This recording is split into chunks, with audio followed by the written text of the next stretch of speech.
네, 색깔 있는 인터뷰 시간인데요. 더불어민주당이 인재 영입에 박차를 가하고 있는 가운데 그저께 이용섭 전 의원이 더불어민주당에 복당했습니다. 복당하기까지 많은 고민을 해왔을 것 같은데요. 이 전 의원을 전화로 연결해 앞으로 어떤 활동을 해 나갈지 그리고 복당 취지에 대해서 말씀을 나눠보겠습니다. 안녕하세요, 의원님. 예, 안녕하십니까. 네, 지금 광주에 계신가요? 예, 광주에 있는데 네. 광주는 간밤에 눈이 많이 내렸네요. 아, 네, 지금도 뭐 그래요? 한방눈이 내리고 있고요. 네, 서울은 너무 춥습니다. 지금 체감 온도가 아, 영하 23도 뭐 이렇게 되고 있는데 예, 광주는 눈이 와서 좀 포근할 것 같네요. 그렇습니다. 네, 먼저 그 복당 계기에 대해서 좀 말씀을 예, 들어보도록 하겠습니다. 지난 2014년 5월 광주시장 공천에 반발해서 김한길, 안철수 지도부를 비판하면서 탈당을 하셨었는데 그저께 더불어민주당에 복당했습니다. 1년 8개월 만에 복당을 결정하게 된 이유를 말씀해 주시죠. 뭐 한마디로 말씀을 드린다면 강한 제1야당을 만들어서 정부 여당의 전횡을 막고 정권 교체 한번 해보고 싶고요. 네, 지금 말씀하신 것처럼 저는 1년 8개월 전에 새정치민주연합 당시 이제 김한길, 안철수 두 대표였습니다만 네, 이분들이 이제 강주시장 후보를 시민의 뜻과는 달리 또 당초 경선을 약속했었는데 전략 공천을 했어요. 네, 그래서 저는 매우 참담한 심정으로 탈당을 했고 그동안 한 1년 6개월 동안 현실 정치를 떠나서 중국도 가고 성찰과 충전의 시간을 가졌습니다. 네, 근데 이제 최근 이 더불어민주당이 힘없이 무너지는 것을 보고 제1야당을 살려야 한다는 그런 절박감을 제 나름대로 가졌어요. 왜 그러냐면 이 견제받지 않는 권력은 부패하고 남용된다. 그게 제 생각입니다. 네, 근데 지금 정부 여당이 오만하고 전횡하는 것도 야당이 허약하기 때문이거든요. 그래서 제1야당은 강하고 튼튼해야 할 의무가 있는 것이고 네, 이런 점에서 보면 지금 제1야당 사람들은 역사와 국민에게 죄를 짓고 있는 것이죠. 그래서 제1야당의 추락은 그들만의 불행으로 끝나지 않고 네, 국가의 불행으로 이어지기 때문에 빨리 제1야당을 정상 기능을 할 수 있는 상태로 되돌려야 되겠다 하는 그런 생각으로 제 나름대로는 소명의식을 갖고 네. 복당을 한 거죠. 예. 제1야당을 일으켜 세우고 그리고 박근혜 예. 정권의 전횡을 막기 위해서 복당을 하셨다 말씀하셨는데 예. 문재인 대표가 지난해부터 여러 차례 복당을 권유했었고 지난주에 김종인 선대위원장의 연락이 있었다고 말씀하셨었어요. 예. 그럼 김종인 선대위원장 체제가 들어서는 걸 보고 복당을 결정하신 건가요? 어떻습니까? 맞습니다. 예. 이 문재인 대표가 추진해온 인재 영입이 국민들에게 좋은 평가를 받고 있는 시점에 이 김종인 박사가 선대위원장으로 취임하면서 네. 이제 국민적 신뢰를 회복할 수 있는 전기가 마련됐다. 이때 내가 뭔가 역할을 하면 효과가 좀 커질 수 있겠다 하는 그런 생각을 갖고 입당을 한 거죠. 네. 그럼 김종인 위원장이 뭐라고 하던가요? 전화해서. 김종인 위원장께서 바로 그날 금요일 날 이제 선대위원장 맡으시면서 기자회견 10시인가 하셨죠. 네. 근데 저에게 이제 10시 한 50분쯤인가요? 전화 와서 하여튼 같이 한번 당을 살려보자. 경제 민주화도 하고 이런 좋은 말씀을 하셨습니다. 예. 네, 바로 연락을 주셨네요. 예, 예. 네, 그만큼 김종인 위원장의 기대가 크다라는 생각을 해볼 수가 있는데, 아니 혹시 그 천정배 의원 쪽이나 국민의당 쪽에서도 영입 제안이 왔었나요? 이것도 좀 예, 궁금합니다. 함께 하자는 제안이 있었고요. 그러나 저는 예. 민주당에서 정치를 시작했으니까 특별한 이유가 없으면 민주당에서 정치를 계속하는 것이 정도다 이런 생각을 가지고 있습니다. 네, 국민의당에서도 함께 하자는 이제 그런 제안이 있었습니다만 제가 한마디로 그렇게 얘기를 했어요. 예, 영혼이 없는 정치인이 되고 싶지 않다. 그렇게 해서 완곡하게 거절을 했죠. 예. 네. 여러 당에서 러브콜이 있었는데 거부하시고 민주당으로 더불어민주당으로 복당을 하셨습니다. 예. 이제 김종인 선대위 체제, 그 선대위 안에서 총선 승리를 위해서 역할을 하실 걸로 보이는데 유권자들을 향해 당의 어떤 비전과 정책을 부각시킬 계획이신가요? 저는 민주 진보 진영의 최대 과제는 2017년 정권 교체라고 생각을 합니다. 네. 그러나 정권 교체는 정부 여당의 실정만으로는 이루어지지 않거든요. 국민들이 신뢰하는 수권 야당이 있어야 합니다. 네. 그렇다면 더불어민주당이 수권 야당이 되기 위해서는 무엇보다도 불안한 정당이다 하는 이런 이미지에서 벗어나서 국민들의 먹고 사는 민생 문제를 해결하는 이런 책임 정당으로 자리매김이 돼야 된다고 생각을 하고요. 네. 여기에 제 역할이 있다고 생각을 합니다. 그러니까 예를 들면 일하고 싶은 분들에게는 일자리를 드리고 일할 수 없는 분들에게는 복지를 드리는 이런 네. 정책 정당, 민생 정당으로서 비전을 제시할 것이고요. 지금 국민들의 5대 불안이라고 할 수 있는 일자리 불안, 이 주거 불안, 보육, 교육 불안, 네. 노후 불안, 안전 안보 불안 이런 것을 해결해 드릴 수 있는 정책 대안을 구체적으로 제시하면 국민들께서 더불어민주당이 집권하면 지금보다는 좀 나아지겠다 하는 네. 그런 믿음을 갖지 않을까요? 그렇긴 한데 지금 뭐 새누리당과 정부 청와대에서는 지금 야당이 발목을 잡아서 우리나라 경제 활성화가 안 되고 일자리 창출이 안 되고 있다고 주장을 하고 있습니다. 특히 어제 박근혜 대통령은 거리에 나가서 경제 단체가 주관하는 거기 서명까지 했거든요. 법안 통과시켜달라고. 그러면서 오죽하면 이렇게 국민들이 서명 운동을 하겠냐라면서 국회를 또 비판했습니다. 저는 근데 그렇게 보지 않습니다. 왜 그러냐면 네. 물론 이제 국회가 협조를 잘 해주면 훨씬 더 이제 경제를 살리는 데 도움이 되겠죠. 근데 이제 국회는 나름대로 다 이제 정책과 이념이 다르지 않습니까? 네네. 제가 이제 정부에서 청장도 2번을 하고 장관도 2번 하고 또 이제 국회로 올려와서 2선까지 해서 이제 정부 사정도 알고 국회 사정도 알거든요. 네. 그래서 뭐 대통령께서 말씀하시는 뭐 경제 활성화법이랄지 노동개혁법, 테러 방지법 예. 이런 쟁점 법안의 조속한 처리를 바라는 대통령의 바람을 왜 우리가 이해 못하겠습니까? 그렇다 하더라도 대통령이 국회를 상대로 해서 네. 서명 운동에 참여하는 것은 바람직하지 못한 것이고요. 국회와 국회하고 국회는 국민의 대표 기관입니다. 그렇죠. 대통령도 국민이 뽑았지만 네. 그래서 국회와의 대화와 타협을 통해서 문제를 해결하려고 해야지 압박용으로 또는 전시용으로 네. 이렇게 문제를 해결하려고 하면 문제가 풀리는 게 아니고 더욱 꼬이게 되고 나쁜 선례만 만들어집니다. 네. 그러면 국회도 이제 대통령이 하시는 무슨 일에 대해서 대통령이 국회 의견을 청취해 주지 않으면 이렇게 뭐 서명하고 그러면 되겠습니까? 이건 저는 매우 바람직스럽지 못한 길로 가고 있다. 네. 이렇게 생각을 합니다. 예. 행정부의 수반이 국회를 설득하고 야당을 설득하고 대화 타협하는 게 아니고 거리로 뛰쳐나가서 국민이 정말 국회 민의가 모아진 게 국회고 야당인데 그걸 무시하는 행태를 보인다는 건 잘못됐다 이런 지적을 해주셨는데 지금 국회가 국민의 대표 기관인 국회가 아무리 얘기를 해도 행정부가 오만하고 독선적으로 나가면 마지막 기댈 게 이제 국민이라서 국민에게 뛰쳐나가는 경우가 있지 않습니까? 네. 이것도 실은 국민은 실증난 거거든요. 짜증나는 일인데 이제 대통령까지 국민에게 이렇게 뛰쳐나가면 어떡하자는 겁니까, 나라가? 그러게요. 참 이 박근혜 대통령의 서명 운동을 보면서 많은 분들이 정말 너무나 화가 나시고 어이가 없어 하셨을 것 같은 그런 느낌이 드는데 이걸 좀 여쭤보고 싶네요.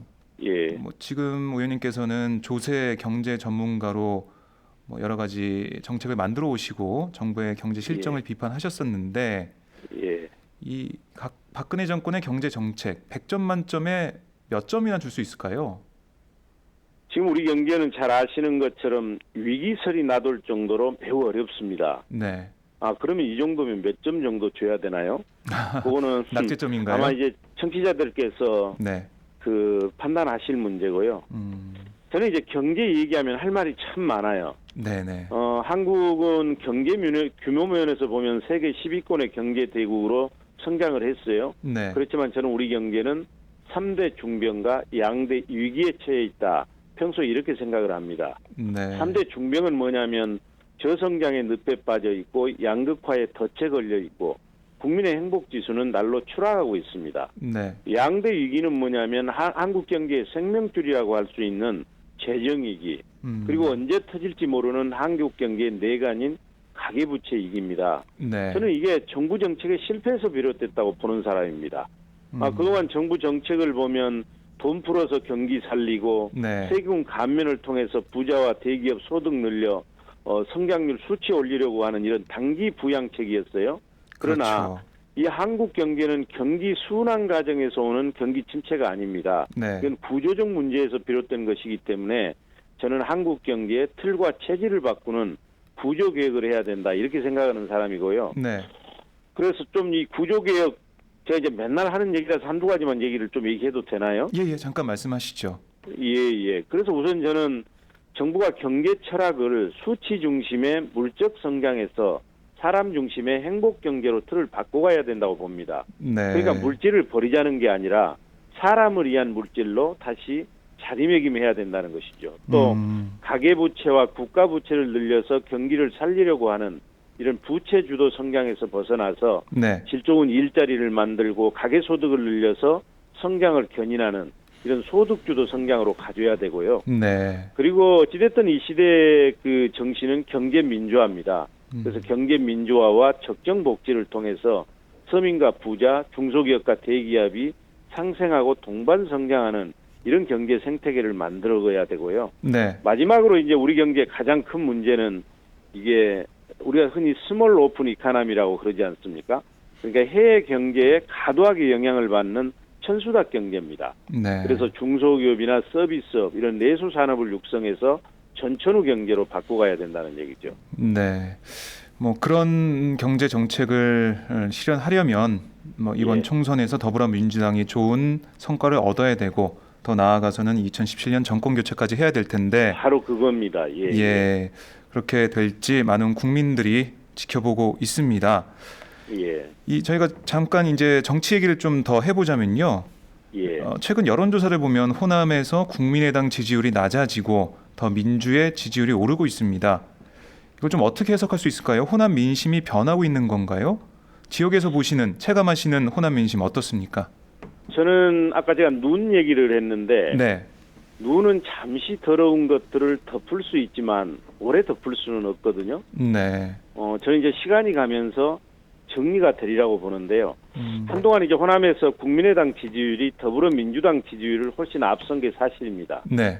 그러나 그것은 국민의당에 대한 신뢰나 기대 때문이 아니고 더불어민주당에 대한 실망감에서 오는 반사 효과 때문이었다고 보고요. 네. 그런데 요 며칠 사이에 호남의 민심이 바뀌고 있는 조짐이 보이고 있습니다. 그 이유가 뭘까? 저는 국민의당은 한상진 위원장 국부 발언 이런 얘기가 있었지 않습니까? 그랬죠. 이런 악재가 겹친 반면에 더불어민주당은 괜찮은 분들이 인재 영입을 하고 네. 또 김종인 선대위원장 카드 이런 호재가 계속된 데 기인한다고 생각을 하고요. 그래서 좀 제가 주식시장에 제가 아무래도 경제 쪽이니까 주식시장에 비교해 보면 국민의당은 그동안 주가가 최고점에 가 있고 네. 더불어민주당은 최저점에 있었습니다. 이게 국민의당은 고평가돼 있었기 때문에 떨어질 일이 이제 남아 있는 것이고 네. 더불어민주당은 저평가돼 있었기 때문에 오를 일만 있는 것이죠. 근데 지금 말씀하신 것처럼 국민의당 지지율은 지금 좀 떨어지고 더불어민주당은 올라가는 조정 국면인 것이죠. 그럼 앞으로 그렇죠. 얼마나 떨어지고 올라갈 것이냐 하는 것은 김종인 선대위 체제가 얼마나 잘하느냐 거기에 저는 달려 있다고 생각을 합니다. 네. 아무튼 지금 더불어민주당이 저평가돼 있는 상황이니까 올라갈 여지가 더 크다 이렇게 보시는 거죠? 예. 네. 호남 민심이 변하고 있다, 바뀌고 있다 이런 말씀을 해주셨고요. 이 호남 민심을 얻기 위해서 당이 그러면은 보여줘야 할 어떤 행동이랄까, 어떤 정책이랄까 이런 게 좀 어떤 게 있을까요? 구체적으로요? 여러 가지가 있는데요. 네. 제가 볼 때는 최우선적으로 해야 될 건 뭐냐면 국민과 당원들이 신뢰할 수 있는 인물들로 선거대책위원회를 빨리 구성해서 네. 이 김종인 선대위 체제를 하루빨리 정상화시키는 게 저는 제일 중요하다고 보고요. 그 다음으로는 이제 아무래도 선거 국면이니까 경선 관리나 공천 관리 아니겠습니까? 네. 이때 이제 공정성, 투명성을 바로 이제 실천해 줘야 되고요.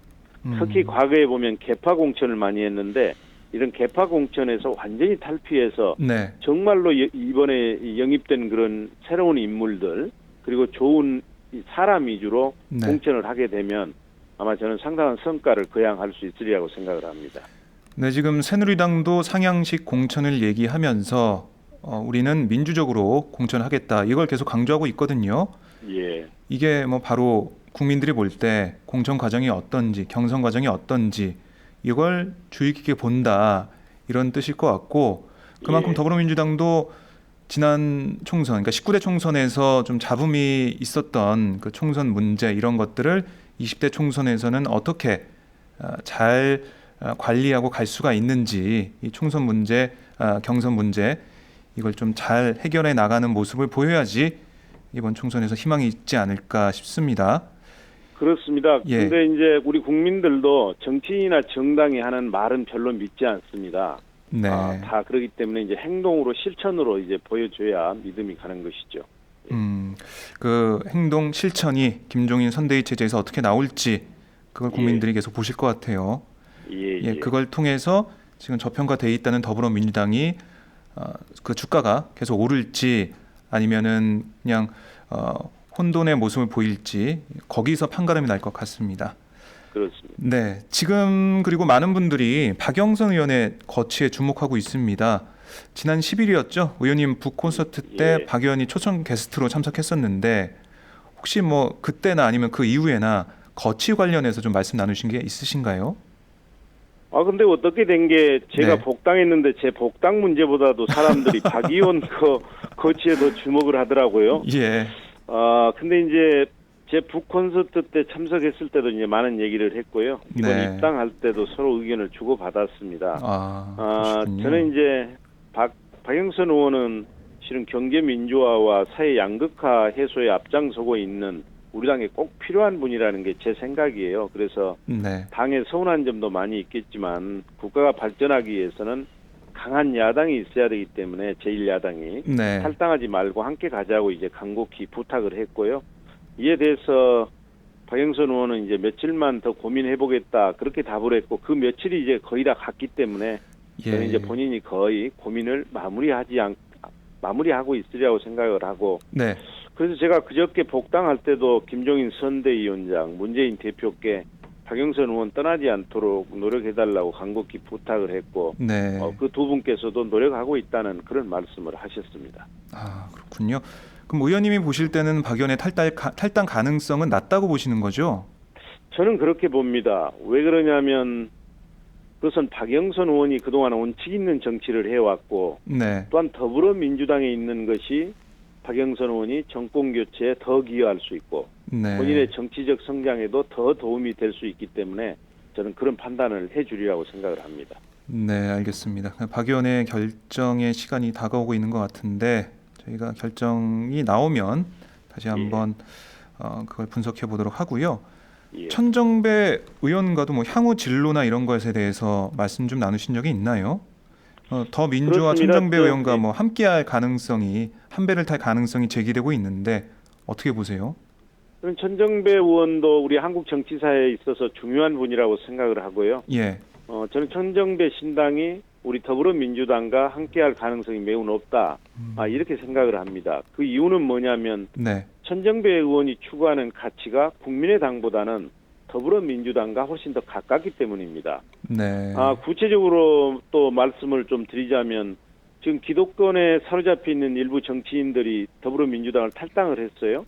그리고 그랬죠. 또 새로운 김종인 선대위가 구성돼서 당을 새롭게 운영하겠다는 시스템도 만들고 있고 각오도 하고 있기 때문에 네, 천정배 의원이 그동안 내걸었던 통합 조건은 거의 충족됐다고 보고요.